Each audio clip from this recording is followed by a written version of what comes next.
development interest, metric score. I'll let you read about this, but this is a good snapshot that I like to use to say, okay, do I want test, to trade this coin? Test. So let's go back over here and look at it. All right, so I'm gonna figure this out. I actually figured this out a while ago, and let me mute that. I figured this out a while ago, and obviously I forgot. Like most things in life, unless you're exercising that particular muscle, then you forget. But I don't really have anything breaking, anything quite important. Let's just take a look at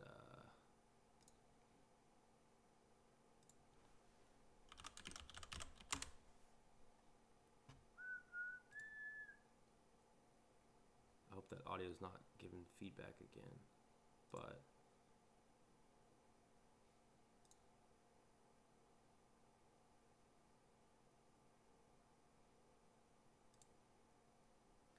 daily charts, just so you guys get something from this, if it works. I'm like 0 for 3, I think. Starting off with King Bitcoin. King Bitcoin is chopping. Ever since this bottom, go back 2 videos ago, it's been chopping. In here I did a video. We had a nice rebound. I said I'm out of it for now. Thought they're gonna retest again. I said I'm in over 9,000. We got back in, and then I haven't done anything. So I'm still have the same position in Bitcoin, and including not buying more here. So that's King Bitcoin. By the way, this is the first time I looked at the charts today, so that's interesting. King Bitcoin Cash. Oof.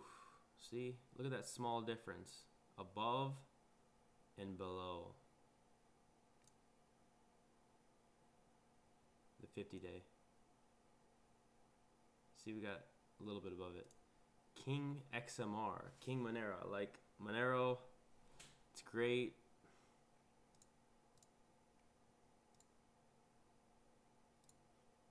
Dash again, interesting buying opportunity here. Literally right now, let's see, got as low as like 565, but it's right on the edge. Ethereum Classic was leading, but you can still buy Ethereum Classic above, above 47, above the highs up there, if it wants to go on a run. My inkling is probably not. I think these charts in general, the Ethereum, the Bitcoin, are just charging, getting ready to go on another run. Of course, I could be wrong. Neo, you thought it was going to break out here, and then boom, back in the range. It's kind of, there's periods, let me try to make sure this is working, but there are periods of time where, let's see, there's times when markets trend, when they act perfectly. I mean, we can put this down here. Let's see. So first we just start, this is all you do, you just start checking pivots. Well, what do we get here? Well, we wicked through, we know a beat. Okay, we're live. Interesting. Just looking at the other one that just posted. So I believe what happened was I had 2 or 3 different, I had the desktop audio, which was picking it up, and I just had multiple audio. So now I have those muted, and I only have one, which is the mic, going. So this should work. Stop. So I appreciate your patience. But again, we're just doing this because what I found is that if I see a trade opportunity where I'm doing something, I want to just do it live and just boom. I don't want to go back, edit it, blah, blah, blah. I'd rather just do it live. It's more authentic. It's just better. I find it's just better. This girl just texted me. I actually found out, I was on meetup.com. I just did like a 10-mile radius, and I found out that there's adult dodgeball for $5. I mean, call me crazy, but $5 for some dodgeball, I'm in. And I'm a little bit of a ringer. I am probably the champion from when you were allowed to play dodgeball. Evidently, you're not nowadays. So I'm expecting to bring home the gold tomorrow. There's some adult dodgeball in Phoenix, Arizona. Extremely pumped about that. I don't know, maybe I'm more excited about that than Bitcoin right now. I do want to say I prided myself in shorting Bitcoin, and it's not really something that many people should do, but I was able to get off a bunch of great short trades last year, and you're not going 100% because clearly the trade was to the upside. And the big monster trade from essentially 20,000 all the way down to 6 completely missed out on the short side. Because, again, I was buying in here, and I traded it, I flipped it, and then I went to cash in January, and I felt horrible. I felt it in my stomach. Sometimes it's as a trader, it's not something you can verbalize. Oh, I feel bad, therefore Bitcoin's about to go down. Or it's just a risk-reward thing. Like, I start feeling like, okay, there's not much opportunity. And then down here, oh, it was great. I felt amazing down here. So it's a lot of traders, I think, have that same thing that you get after many years of trading. You can the charts, you kind of just feel them. But I will check and see if this is working. I hope it is. I think it's good to just stream live, like I've seen, just more authentic. You don't get to go back and pick and choose, and then a lot of times it's a lot more time efficient, because I, as the viewer, I view so many different YouTube. I appreciate when they edit it down and save me time as the viewer. So if I have something specific, then I'll do that. It's a little bit of coffee with some almond milk. So I think it's also interesting is all these known about projects are just trading in lockstep. There's no divergence between real decentralized projects and stuff that's hopefully gonna actually work. Lightning's interesting right here. Reason being is there's kind of this triangle, and you can that's roughly what it's like. Down in here there's also this 21 SMA. You just look back. Here, look, it held. When it broke, you had to get the heck out. So that's how kind of triangles work.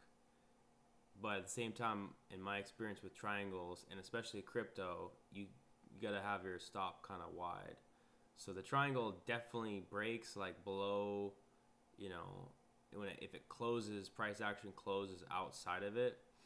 But at the same time, then you're looking at, from an Elliott wave setup, an A, B, C, which is my favorite setup.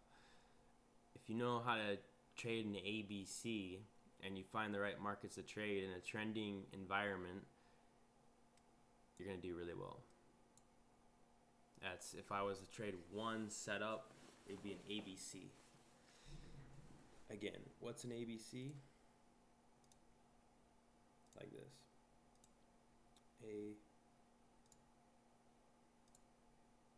That's looking ugly.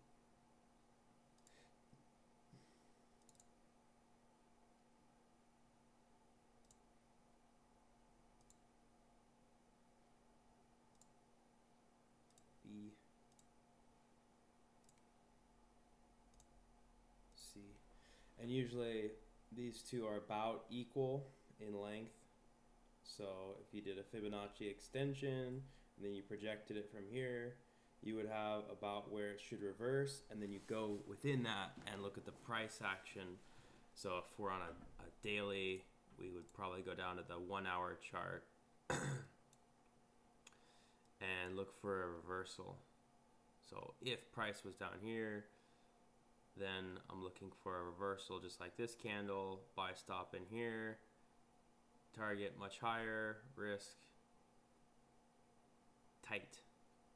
It's all finding asymmetric risks.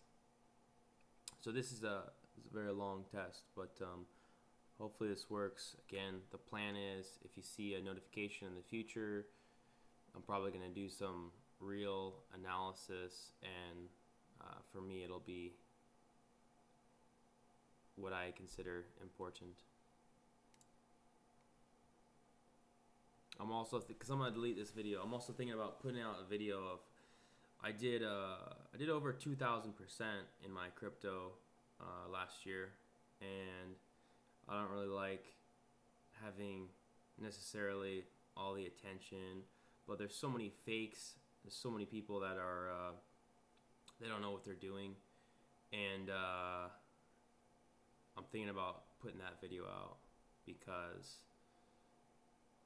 well, I don't know, I might not. Just trust that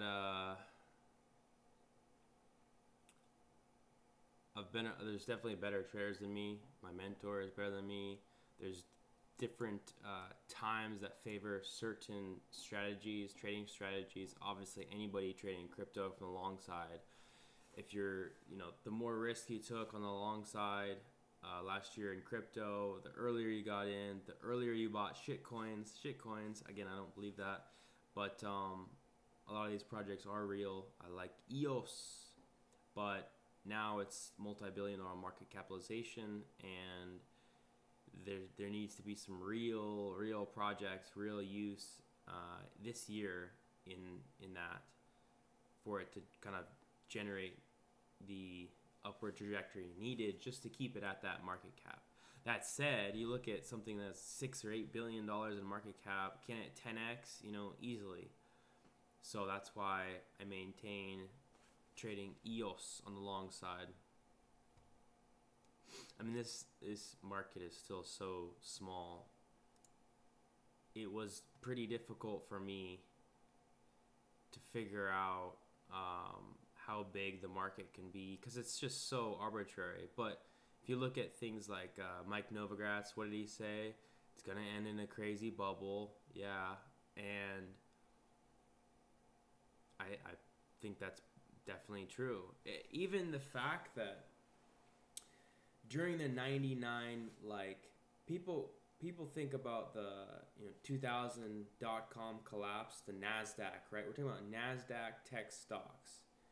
Everything went up, all right? During that time from 95 to 98, there was a lot of times when the market corrected where people could have gotten out of shitty investments with nothing, but they generally just kept going until everything fell apart, even the good stuff. So even the good stuff back here, I was hoping that cryptocurrency would be a little different, in that stuff like IOTA and stuff that maybe Tron, maybe kicking your baby here, certainly, where am I going here? ETP is one of them, Metaverse.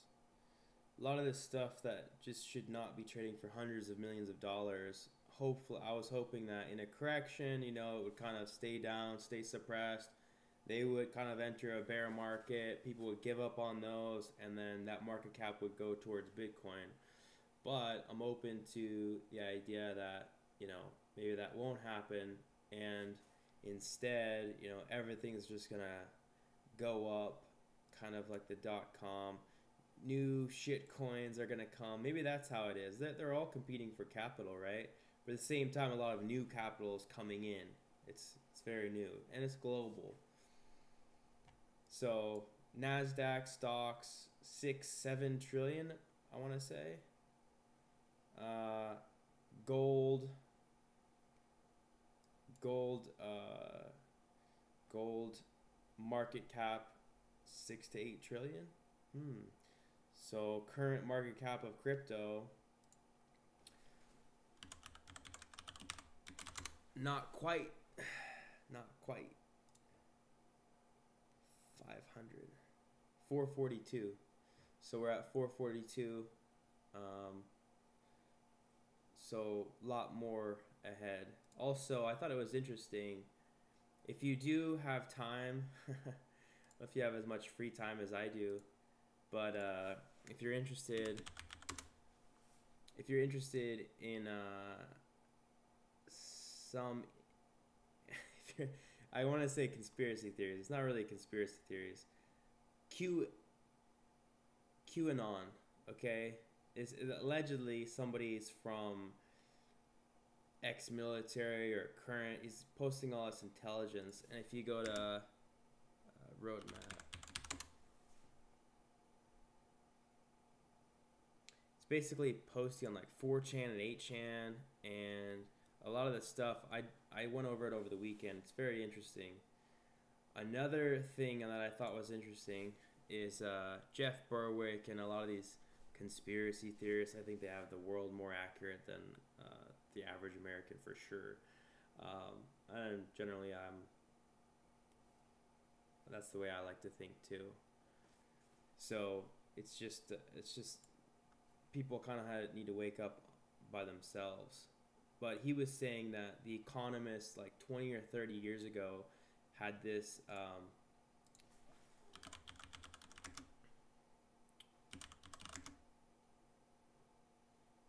one world currency. Let's see. Here we go. Way back, they had this in, and it said 2018. Get ready for the one world currency. Hopefully it's Bitcoin, and hopefully it's not something that's like already stolen. The globalists do not have this, by the way. Like, it'd be impossible. There's definitely like the anarchists got there a lot sooner than the globalists did. But all they'd have to do is create, the Fed coin, have a collapse, create the Fed coin. All the money is in stocks, and you wouldn't have necessarily an option.